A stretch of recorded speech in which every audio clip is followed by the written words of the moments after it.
नमस्कार मंडळी. तर आज सुरुवात झाली बघा दर्शन घेऊन हनुमंताचं. जात होतो गावातनं, आम्हाला वाटलं की भांडणं झाल्यात. नंतर बघतो तर आमदार साहेबांचे भाऊ आलेले. हे सगळं बघत मी गेलो साईडवर. मिस्त्री आलेले आज, त्यांचं आज ठोक काम होतं सगळीकडे, तर ते करत होते. ते मग नंतर मग संध्याकाळी मित्रांबरोबर मी गेलेलो खाऊ गल्लीत. तर हे दादा बघा आपल्यासारखंच व्हिडिओ करत होते. इथं कोणाचा तरी इंटरव्ह्यू घेत होती तिथे.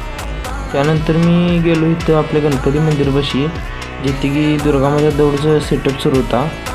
त्यानंतर गर्दी वगैरे किती जमलेले. मग नंतर मग मला बाबा म्हणले आपण जेवायला जायचं आहे. तर चला म्हणलं, आम्ही नाही म्हणते. मग गेलो आम्ही जेवायला. व्हेजच होतं. मग एवढा काय मज्जा आली नाही त्यात. त्यानंतर निघालो घरी. आपला दिवस इथे संपला मित्रांनो. धन्यवाद. फॉलो करा, सबस्क्राईब करा, शेअर करा. धन्यवाद.